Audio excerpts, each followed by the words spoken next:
नमस्कार मित्रांनो, वालेकुम सलाम. स्वागत आहे माझ्या चॅनलवरती, ज्याचे नाव आहे AM तेजल्स मॉबिगो. इस्लाममध्ये रमजान महिन्याला पाक महिना समजला जातो.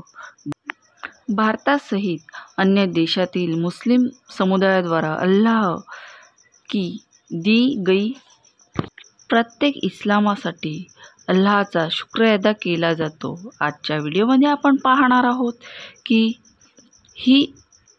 हिफाजत का महिना म्हणविल्या जाणाऱ्या या महिन्याची सुरुवात कशी झाली, या व्हिडिओमार्फत आपण पाहणार आहोत.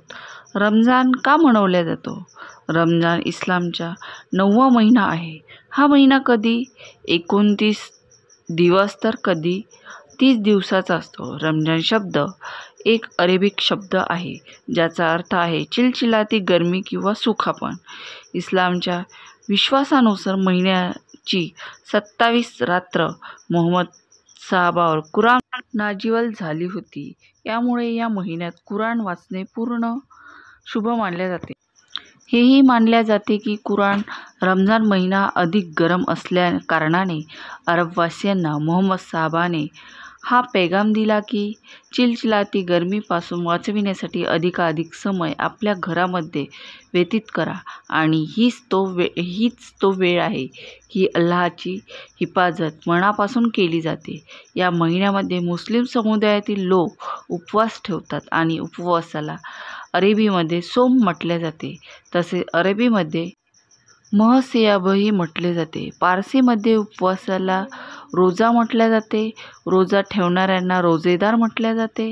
रोजा हा सूर्य उगवण्याच्या पहिल्या जेवण केले जाते आणि या वेळेला सेहरी म्हटले जाते.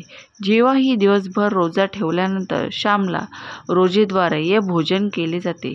या भोजनाला इफ्तार म्हटले जाते. रोजेद्वारा रोजा खजूर खाऊन तोडतात, कारण की इस्लाम मान्यानुसार अल्लाहच्या दूताला ते आपला रोजा खजूर खाऊन तोडल्याला सांगितले जाते.